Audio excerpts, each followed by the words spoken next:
The CEO of Southwest Airlines under fire. Two unions want CEO Gary Kelly ousted after last month's technology glitch caused thousands of flight disruptions last month. Can he survive? Let's bring in Dan Rose. He's an aviation attorney and a commercially licensed private pilot. That was the first thing I asked him, Dan. I was like, what are you flying? You're like, oh, it's something small. Dan, do you think that this union call will really result in anything happening to the CEO of Southwest? I doubt it.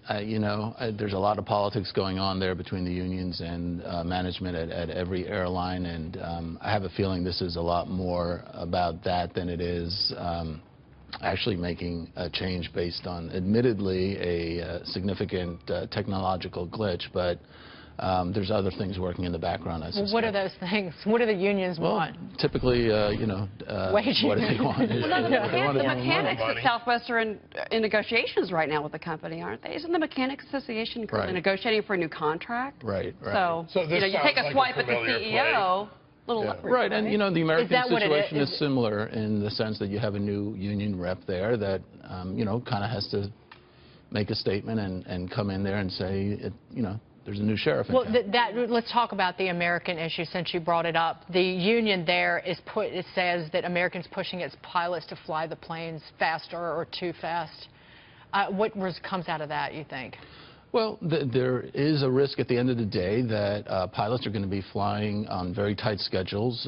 Obviously, somebody made a bottom-line decision that they're going to spend a little more money on gas to go faster rather than pay for an extra flight crew when these pilots time out at the end of the day. Pilots have to fly for a limited period of time during the day, and if you set up the schedule such that it pushes up right up against that deadline, you're going to have pilots that are flying more fatigued more often, and that's, by definition, a compromise in safety. Dan, is there anything in the advances in avionics or air traffic technology that's making this justifiable? Is there anything out there that they're pointing to?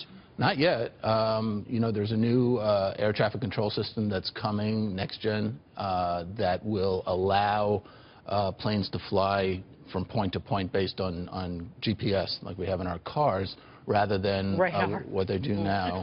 Which is like old school radar, dating back to the dawn of like mass commercial aviation, right? Right. Radar's still there. But, as opposed to flying on these highways that we have in the sky, which are not most efficient. So you have, in theory, a global computerized system of air traffic control where the computers can manage the most efficient way for planes to go. So they can do it more efficiently, but you're still doing it at the same speeds, and you should still be doing it with the same rest for all the pilots. I think American just needs to hire more pilots, and there's a huge pilot shortage that's actually coming because you've got less military-trained pilots that are out there in the workforce right now. So they've got that problem, but they could still hire more, and this issue would go away. Safety issue, too. I want to ask you about deals, if we can.